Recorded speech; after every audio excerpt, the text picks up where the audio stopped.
¿Qué tal amigos? Bienvenidos a un nuevo episodio de la Biblia bajo los lentes, en este proyecto largo que tenemos de estudiar el libro de Marcos, el Evangelio de Marcos.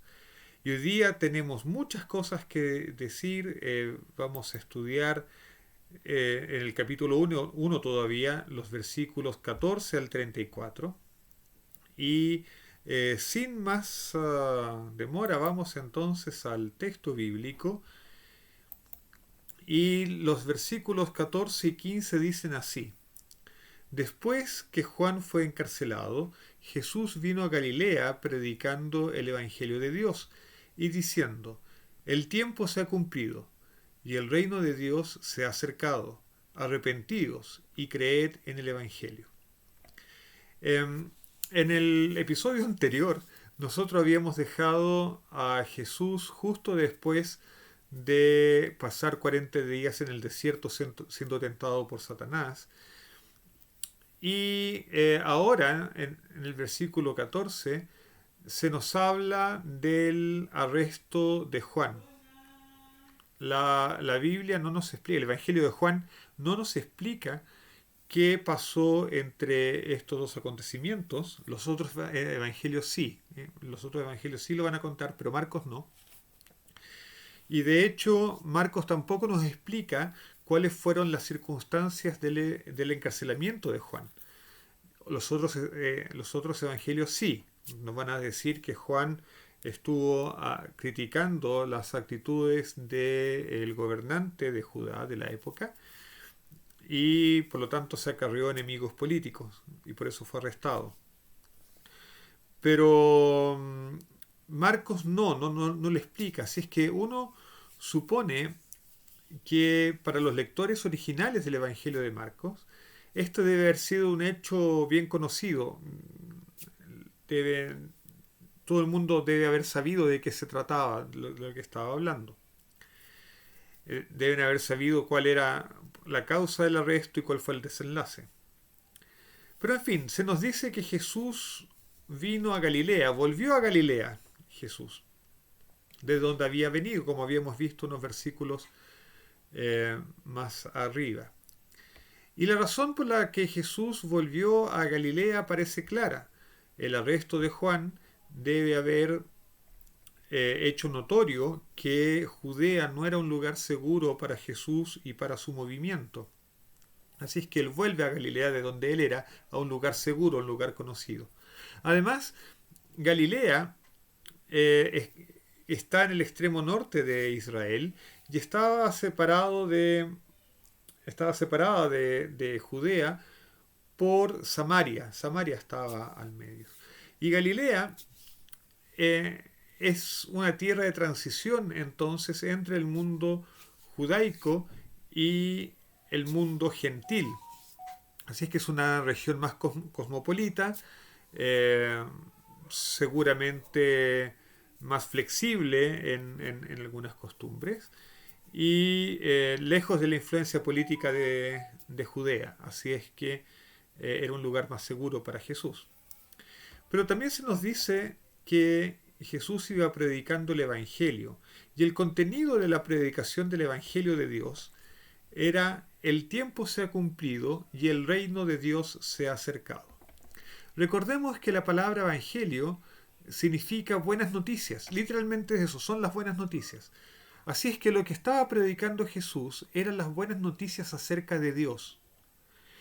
Y esas noticias, buenas noticias acerca de Dios, tienen relación con el cumplimiento del tiempo y con el hecho de que el reino de Dios se ha acercado. Este pasaje es un poco frustrante porque Marcos no nos explica cuál es el tiempo que se ha cumplido, no lo dice, y tampoco explica a qué se trata esto del reino de Dios. Solo nos dice que se ha acercado. Y lo que sí nos dice es que para participar de este reino de Dios es necesario arrepentirse y creer en este anuncio de que Dios va a actuar de alguna manera. Ahora, esta actuación de Dios, ya lo vamos a ver, lo vamos a fundamentar esto, pero se los digo desde ahora. esta acción de Dios es, sin duda alguna, una acción de Dios en la historia, que trae su reino, es decir, que trae un estado de cosas donde impera la ley y la justicia de Dios en este mundo, no en una vida próxima o en un lejano tiempo escatológico, sino que ahora. Eso es ese es el mensaje que está promoviendo Jesús, es decir, una escatología que estaría pronta a realizarse, estaría lista para realizarse en un tiempo muy breve.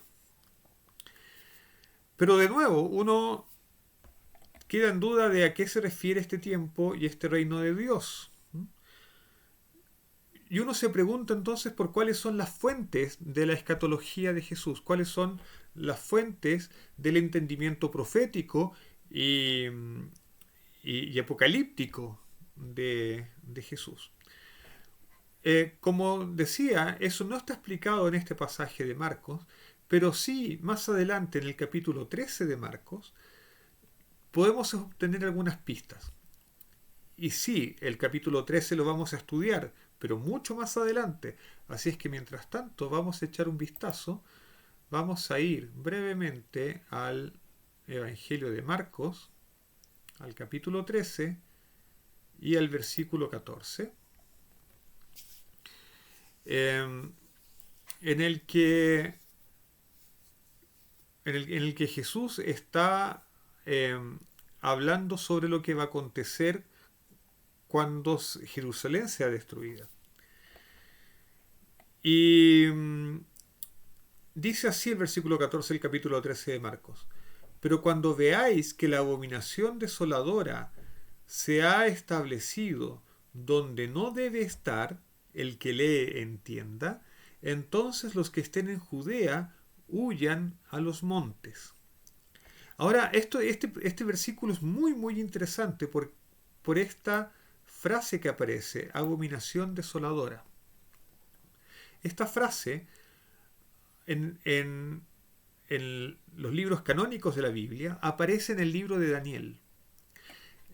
Aparece también en algunos libros apócrifos, por ejemplo, aparece en Primera de Macabeos y Segunda de Macabeos creo que también, eh, haciendo referencia a la contaminación del templo provocada por Antíoco Epifanio, por ahí por el año 300 a.C., un poco menos realmente. En fin, no, mucho menos. El caso es que Antíoco Epifanio contamina el templo y eso es llamado de abominación desoladora en los libros de Macabeos. Pero en el libro de Daniel, esta expresión aparece en un capítulo crucial, que es el capítulo 9 del libro de Daniel, y específicamente en el versículo 27, y solamente aparece de esta manera en la Septuaginta, en la traducción griega del libro de Daniel. De hecho, ni siquiera es la Septuaginta, es la traducción de Teodosio que fue incorporada en la Septuaginta, pero eso es un detalle técnico en el que no voy a entrar. Entonces vamos rápidamente al libro de Daniel, al capítulo 9. No vamos a estudiar la profecía de las 70 semanas, que está en el capítulo 9 de Daniel, pero sí vamos a leer un par de versículos al final de la profecía de las 70 semanas. Que en la traducción en castellano que proviene del texto hebreo, es una traducción del texto hebreo, dice así: por una semana él confirmará un pacto con muchos, y en la mitad de la semana hará cesar el sacrificio y la ofrenda. Sobre las salas de abominaciones vendrá el desolador, hasta que el aniquilamiento que está decidido venga sobre el desolador. En griego dice un poco distinto, porque después de decir que hará cesar los sacrificios y la ofrenda, dice y sobre el templo una asolación de desolaciones. Estará, es decir, y sobre sobre el templo estará es la abominación desoladora, hasta que se complete el tiempo. Y entonces el fin será colocado sobre el desolador. Eso es lo que dice el texto griego, que estoy traduciendo directamente del griego y mi griego está medio oxidado, así es que ustedes comprenderán. Pero lo importante es que la traducción griega coloca la abominación desoladora en el templo, en el lugar donde no debería estar, que es exactamente lo que citó Jesús en Marcos capítulo 13. Cuando estuvimos capítulo 13 de Marcos vamos a volver a esto. Y fíjense lo siguiente, en el versículo anterior, justo en el versículo de arriba, en el versículo 26, se habla de que el pueblo de un gobernante que ha de venir destruirá la ciudad y el santuario. Aquí, al parecer, está profetizada la destrucción de Jerusalén y la destrucción del segundo templo, el año 70 de nuestra era. De hecho, se dice que en la época de Esdras, cuando los judíos estaban regresando de Babilonia a Jerusalén para reconstruir el templo, en la época de Ciro, muchos judíos no quisieron volver a Jerusalén basados en esta profecía, porque ellos decían, ¿para qué vamos a reconstruir un templo que sabemos que va a ser destruido? Porque el profeta Daniel así lo profetizó. Entonces, fíjense bien, lo que estamos diciendo es que Jesús tiene como fuente de sus opiniones proféticas, de sus opiniones apocalípticas, al libro de Daniel. Entonces vamos a volver a Marcos capítulo 1 y versículo 15. Y encontramos, y ahora le podemos encontrar sentido al tiempo. ¿Cuál es el tiempo que se ha cumplido? Seguramente lo que Jesús está diciendo es que se ha cumplido el tiempo de las 70 semanas del capítulo 9 de Daniel.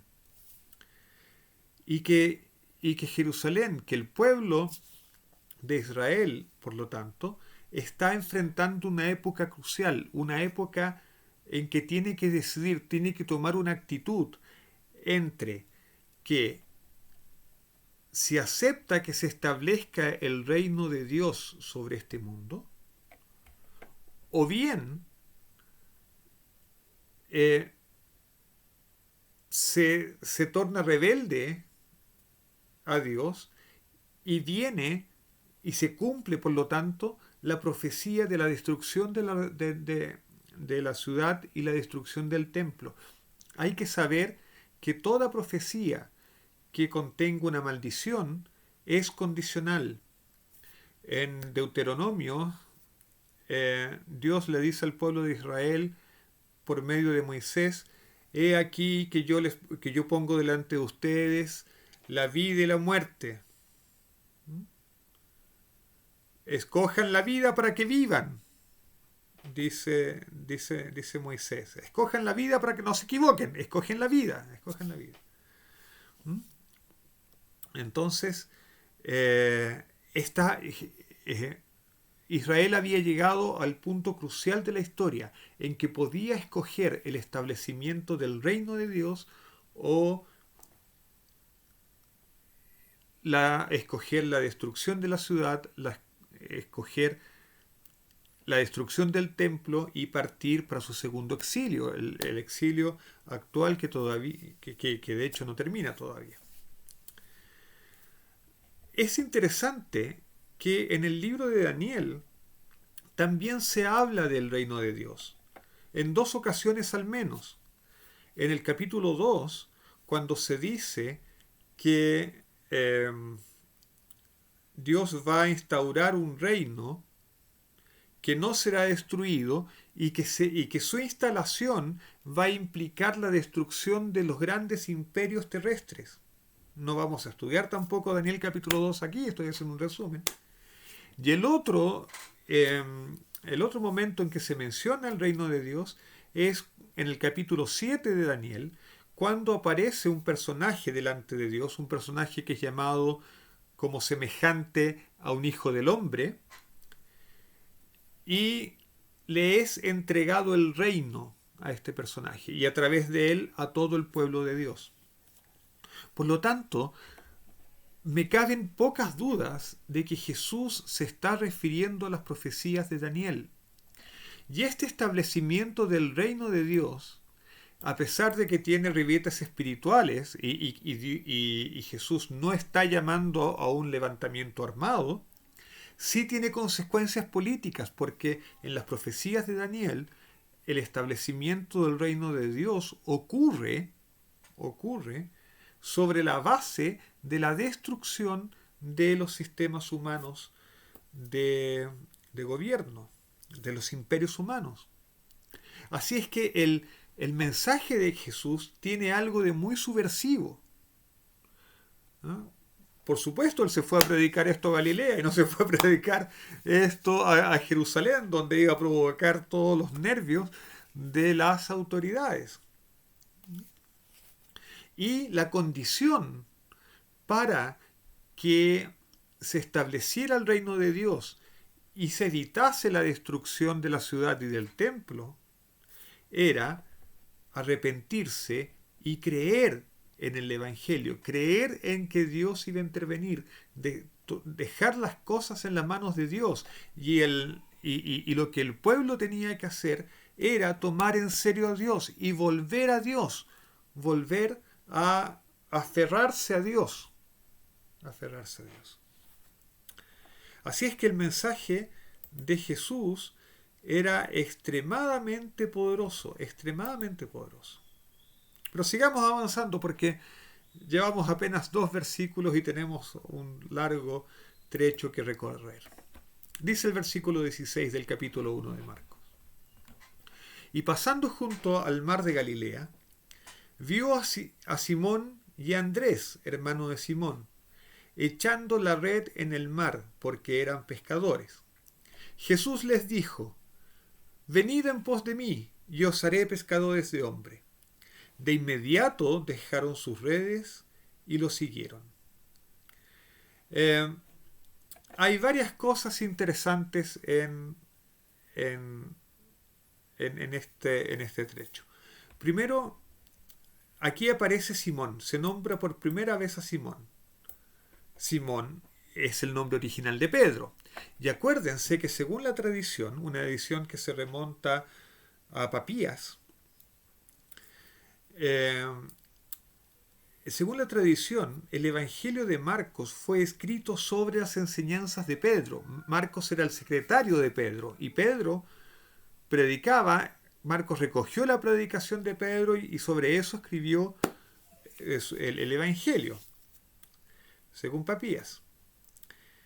Y de hecho, aquí se habla de Simón de manera súper suelta, sumamente natural. Y no se especifica que Simón. Simón debe haber sido el nombre más común en el Israel del siglo I. Todo el mundo se llamaba Simón. Pero este es un Simón especial, tan especial que cuando se dice Simón, los lectores saben inmediatamente a quién se refiere. Así es que eso también confirma un poco que este evangelio se escribió a una comunidad que conocía íntimamente a Simón. Es ese Simón, es imposible confundirlo. Entonces vio a Simón y vio a Andrés. Dato curioso, casi dato freak de este estudio. Mientras que Simón es un nombre hebreo, Andrés es un nombre griego. De hecho, Andrés significa algo así como varonil en griego. Y el hecho de que el hermano de Simón se llame Andrés es una muestra de la influencia de la cultura griega al menos en Galilea de la época, pero en el Israel de ese entonces, eh, sin duda. De hecho, en la Mishnah, que es una parte del Talmud, se mencionan rabinos de la época que tienen nombres griegos. Entonces, no, esto no quiere decir que las personas en Israel aquella época hablaran griego, pero es hoy día como es popular colocar nombres en inglés a, a, a los niños, a las personas, aunque en el país no se hable inglés o las personas que colocan sus nombres a sus hijos no hablen inglés. Esto muestra la influencia cultural del mundo griego sobre Israel en esa época. Pero en fin, eso es un desvío y vamos a volver a lo central del texto. Entonces, Simón y Andrés eran pescadores y Jesús los llama. Y aquí empieza a aparecer una palabra que es muy característica de este capítulo 1 de Marcos, que es la expresión de inmediato. En Marcos las acciones son muy son muy inmediatas, casi en un ritmo televisivo, unas atrás de otras, sin pausa. De inmediato dejaron sus redes y lo siguieron. Ok, seguramente Andrés y Simón deben haber conocido a Jesús de antes, si no nos explica cómo es esta acción tan inmediata, ¿no? Versículo 19. Al ir un poco más adelante, vio a Jacobo, hijo de Zebedeo, y a su hermano Juan. Ellos estaban en su barca arreglando las redes. Enseguida los llamó, y ellos, dejando a su padre Zebedeo en la barca, junto con los jornaleros, se fueron en pos de él. Aquí vemos una situación parecida, pero no igual, porque ahora Jesús llama a Jacobo, Santiago en otras traducciones, y a Juan, los dos hermanos, hijos de Zebedeo. Zebedeo debe haber sido una persona conocida y de cierto poder económico. De hecho, tenían jornaleros, tenían empleados. Así es que Zebedeo seguramente tenía una mediana empresa de pesca, que es una situación distinta a la de Simón y Andrés. De ellos no se dice que estuvieran con empleados, al parecer estaban solos. Deben haber sido unos microempresarios de la pesca, pescadores artesanales.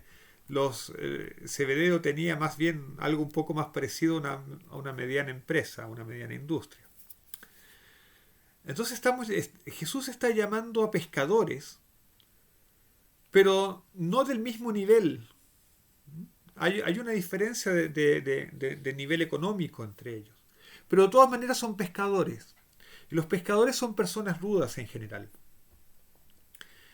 Y es curioso que Jesús, que a estas alturas los empezamos a ver como a un rabino itinerante, busque como alumnos, como estudiantes, porque esos son los discípulos, son estudiantes, personas entre el pueblo llano, digamos, entre las personas comunes, personas que no son necesariamente religiosas, son personas dedicadas al trabajo y a un trabajo duro y rudo como es la pesca.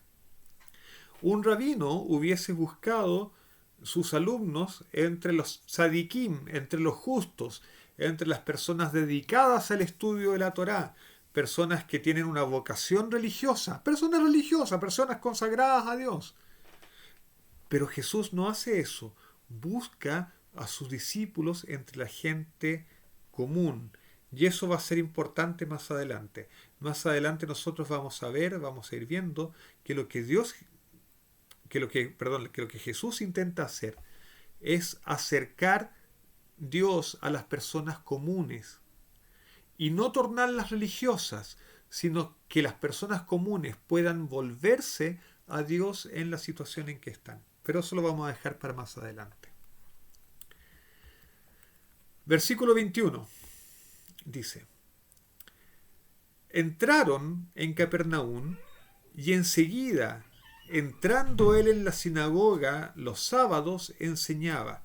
Fíjense que de nuevo está la expresión y enseguida, que es en griego es la misma expresión que se usa para de inmediato. De nuevo las acciones seguidas, una después de otra. Pero lo importante es que Jesús entraba los sábados en las sinagogas y enseñaba. Enseñaba en las sinagogas. El presidente de la sinagoga, el Rosh, el cabeza de la sinagoga, designa a las personas que van a pasar a la lectura de la Torá o a la lectura de los profetas. Y seguramente Jesús era llamado seguido a subir a la Torá, y por eso y por lo tanto le permitían enseñar. Versículo 22. Y se asombraban de su enseñanza, porque les enseñaba como quien tiene autoridad y no como los escribas. Y aquí en este versículo uno se siente un poco frustrado. ¿Por qué? Porque Marcos nos habla de lo asombrosas que eran las enseñanzas de Jesús, pero no nos dice cuáles eran esas enseñanzas. No entra en detalles. Lo único que sabemos de las enseñanzas de Jesús es que él estaba predicando el arrepentimiento para que pudiese ser instaurado el reino de Dios.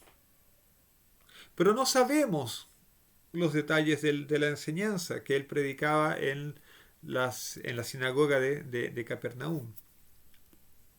Así es que es medio frustrante eso. Lo único que sabemos es que enseñaba como quien tiene autoridad y no como los escribas.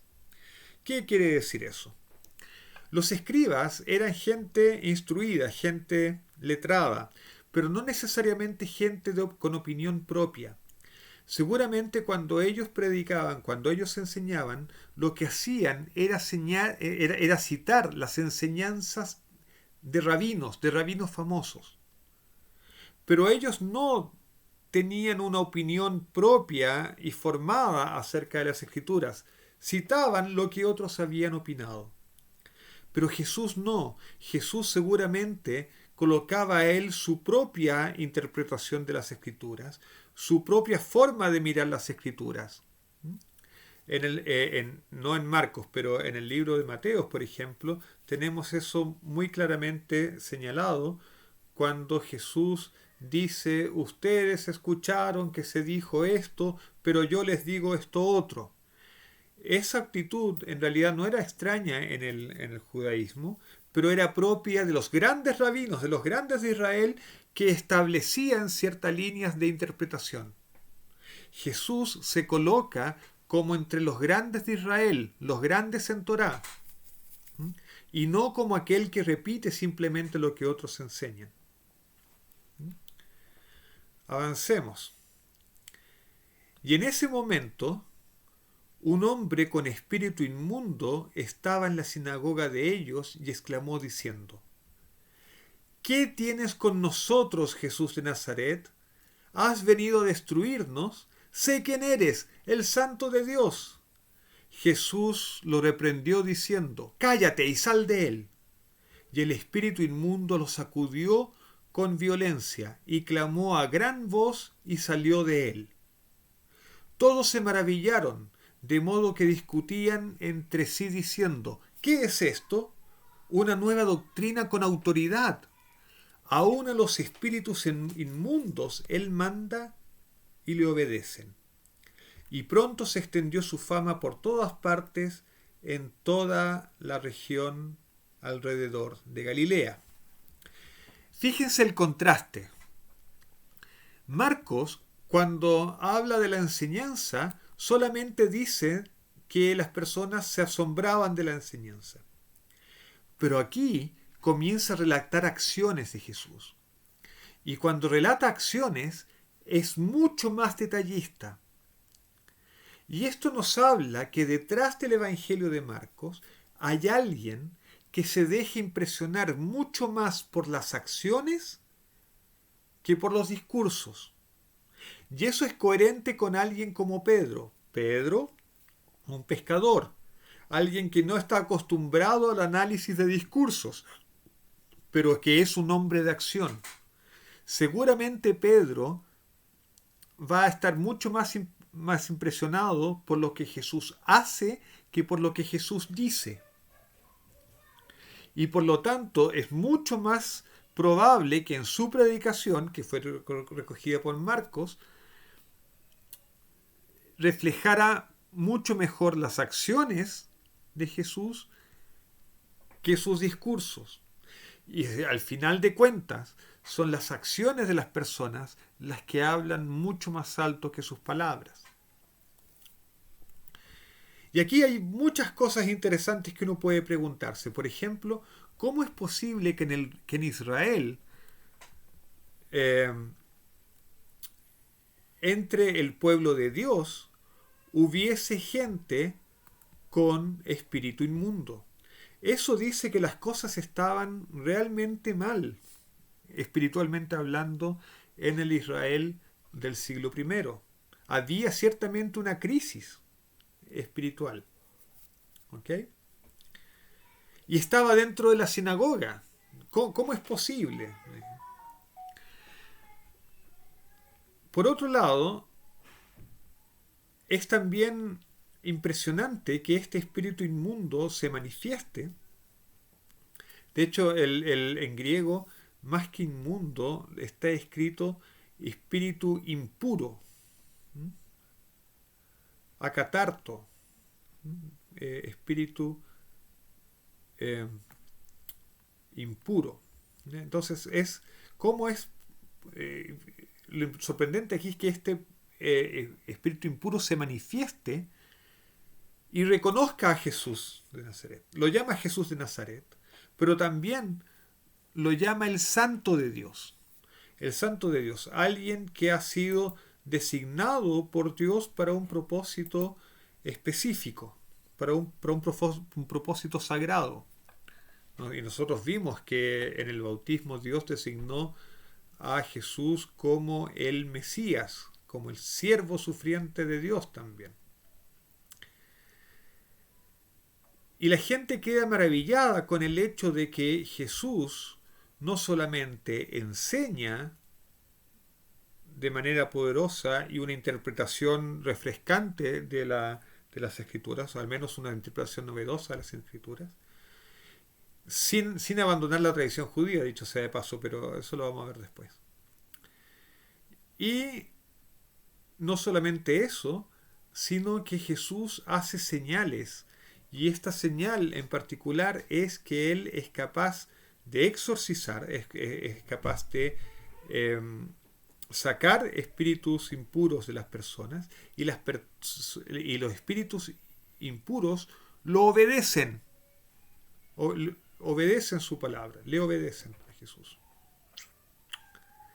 Y por eso se extendió su fama alrededor de Galilea. Entonces el Evangelio nos está mostrando a Jesús un personaje extraordinario, que de hecho va a ser comparado a los grandes de la historia de Israel. Vamos a ir en eso un poco más adelante. Versículo 29. Enseguida, cuando salieron de la sinagoga, fueron con Jacobo y Juan a la casa de Simón y Andrés. Ojo, Simón y Andrés parece que vivían en la misma casa. Versículo 30. La suegra de Simón estaba en cama con fiebre, y de inmediato le hablaron de ella. Entonces, en la casa de Simón también vivía Andrés, y también estaba la suegra de Simón. Entonces estamos hablando de un contexto social que es muy distinto al nuestro. Vemos familias numerosas viviendo todos juntos. ¿Okay? A lo mejor un poco apretados, digamos. Es que es muy distinto. O, bueno, es distinto a lo que se coloca como ideal hoy día, ¿no es cierto? Que cada familia nuclear viva separada. Digamos.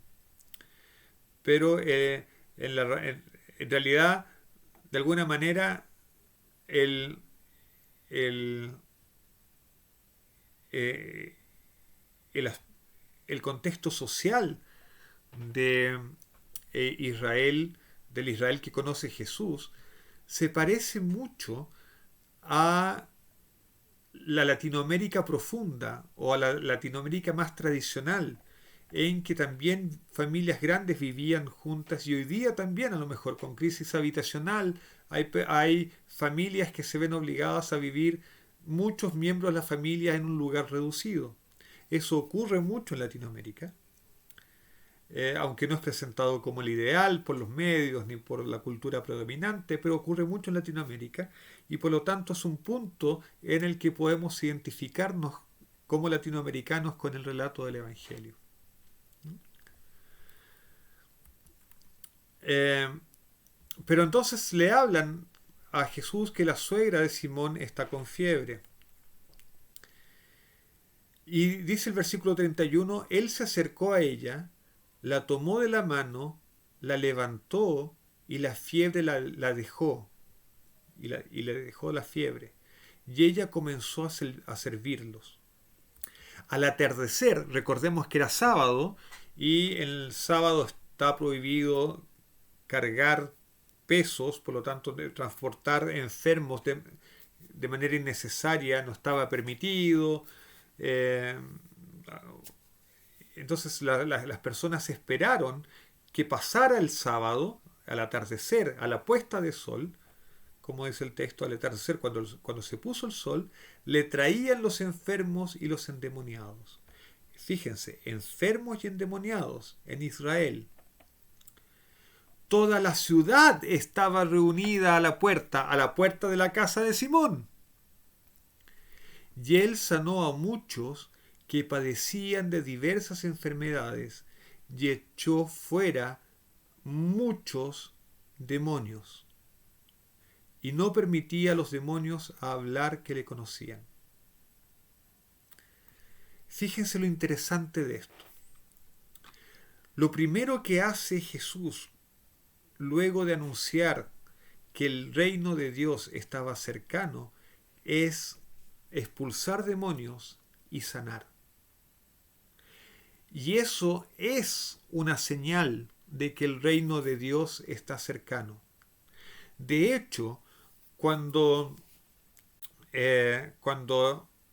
Dios sacó a Israel de Egipto, al comienzo del Éxodo, una de las primeras cosas que le dijo Dios, cuando ellos ya habían salido, cuando estaban fuera de peligro, una de las primeras cosas que les dijo Dios fue que si ellos seguían los mandamientos y las instrucciones de Dios, entonces Él sacaría del pueblo las enfermedades de Egipto.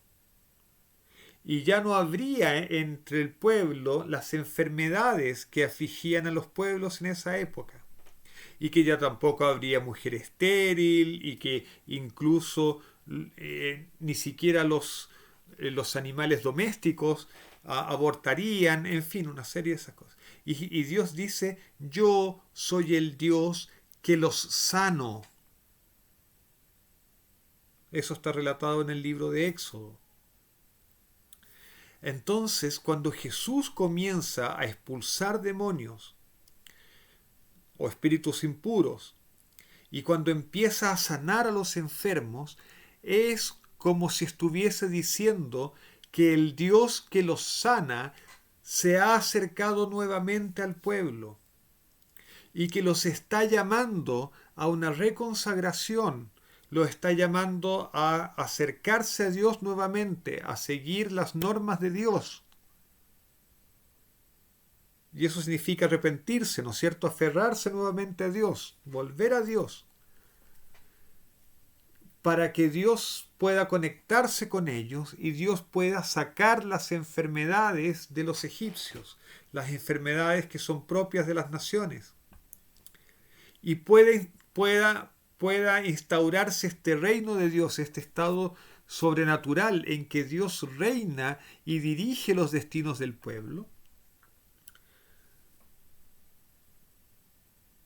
y en ese estado no habría ninguno de sus sufrimientos. Lo que quiero decir con todo esto, porque sé que he estado enredado, lo que quiero decir es que la curación de los enfermos es al mismo tiempo una señal y un anticipo del reino de Dios.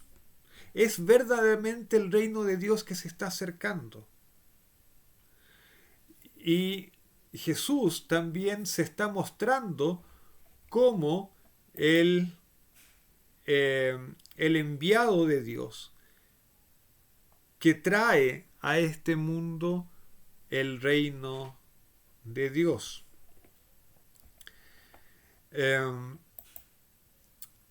Así es que Jesús se está mostrando él mismo no solamente como el anunciador del reino de Dios, sino como el anticipador del reino. Es un anticipo del reino. Es alguien que está comenzando a traer el reino a este mundo. De hecho, Jesús aparece en este evangelio como el Mesías. Como el Mesías. Aquel rey que está destinado a gobernar sobre todo el mundo en nombre de Dios. Así es que realmente Él está haciendo su trabajo de Mesías, acercando a las personas de Dios y anticipando el reino.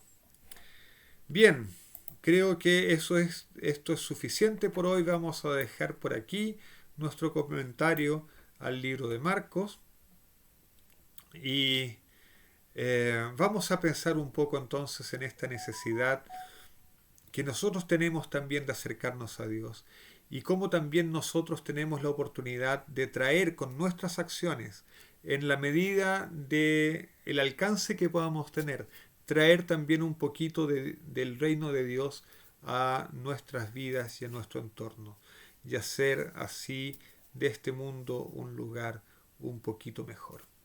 Así es que no me queda más que despedirme, desearles a todos un lindo sábado y nos vemos en el próximo comentario la próxima semana. Chao, chao.